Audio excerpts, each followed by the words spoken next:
Hello everyone, I'm Carolyn Greenleaf, and I'm here to continue our series called Change, Transforming from the Inside Out. This second video and blog series is titled Responsibility of Change. Okay, so we're going to pick up where we left off last time when I talked about the Orca Wisdom. As you see, the Orca is behind me. And the Orca again gives us an opportunity to learn through the duality which they do symbolize. And today we're going to talk about this divisiveness that we have been experiencing for a while now. So one thing about divisiveness is that it can blossom into corruption. And that is what has happened within many leadership positions, many of the elections. And I'm going to pick on the U.S. election because America has never experienced a situation like this before. Something that is so incredibly divisive and very toxic in so many ways. But if we see this as an opportunity, we can really find the wisdom within it and create some positive changes. So as many, if we look back into the ancient texts and understand from a spiritual perspective, chaos precedes great change. So we are going through a tremendous amount of chaos right now through this election that has become so divisive, and that's toxic, nasty, angry energy is still rather prevalent around, and I don't think there was anyone that was not touched by it in some way. So, but we are going to see this as a great opportunity for change. So, how do we create responsible change? First of all, we have to stop feeding the anger and the negativity that the election has created. And I'm speaking about the U.S. election, but this is all around the world. Many people have experienced corruption within their elections and all sorts of chaos. So this is not just pertaining to the U.S. election.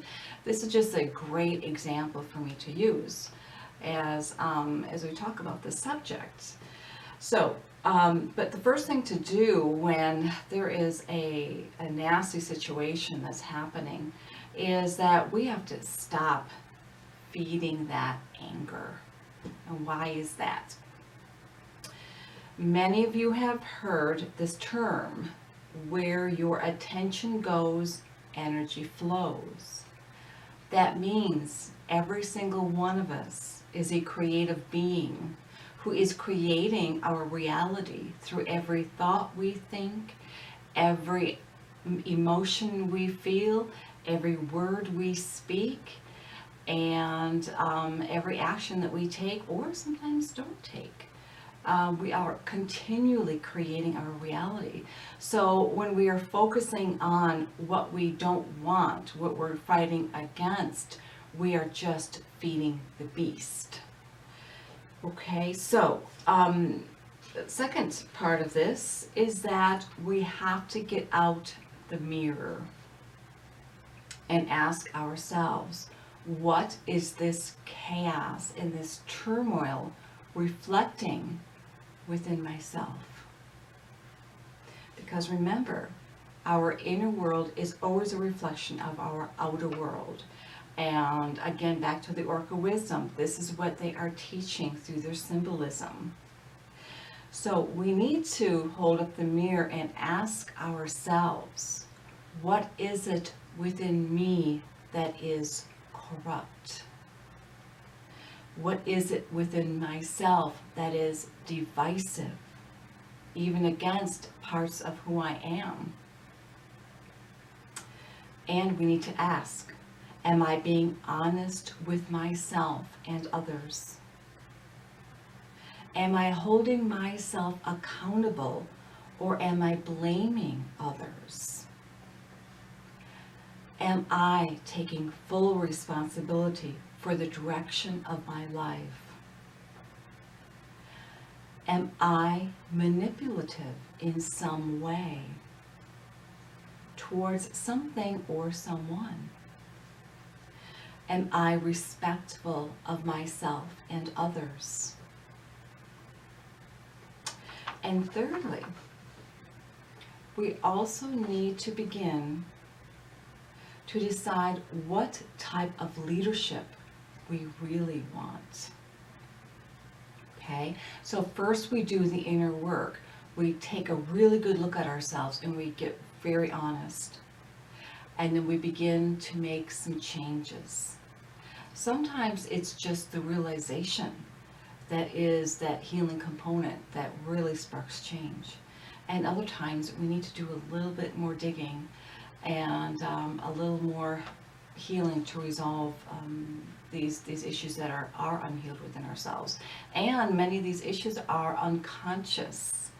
So this is also why things happen in our outer world, is to bring our attention to what is wrong within us.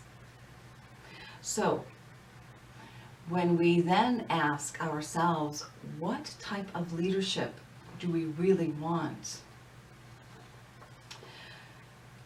We might think along these terms of, perhaps we would like someone who is completely transparent and honest about their professional career and their dealings. How about we have someone who can stand with courage in the face of opposition and corruption, and then to bring about positive change for everyone. And someone who will act in the best interest of the group in which they govern. Also, someone who considers all matters with fairness and wisdom. And someone who puts their needs, these needs of the people that they govern, above their own personal desires and ambition. And then we've got to hold up the mirror to ourselves and ask us if we are an example of all of these things that we are asking that a leader to be. And we have to become this type of person as well. Leadership isn't just for who is leading the nation. Leadership pertains to every area that is governed, every state, city, even your family, the people that you work with, yourself. How are you leading your life? And that is what you must, we all must really take a microscope to is what is within ourselves. What is it that is that this this election or anything else is showing us that there's something that we are not aware of, something that is truly harming us, that is keeping us from that peace and fulfillment that we truly do desire. So change is all about responsibility, and responsibility begins within the self. And we just have to constantly be holding ourselves accountable, and then we have the right to hold our world accountable as well. So change always begins within. And we need to see these seemingly negative situations as an opportunity to heal from the inside out, and an opportunity to create a world that is unbiased, that is fair, and that is at peace. So I know that each one of you does wish this for yourselves and for those that you love. And I think deep down for everyone. Okay, so I wish all of you abundant blessings in all ways. And if you have any questions, comments, or concerns, etc., please let me know. You can leave a comment here, or you can connect to me through my website. There is a link that will take you to the blog that accompanies this video, and it will go into much more detail than what I am able to speak with you about today. So I'm going to let you all go, and again, abundant blessings. Peace to you.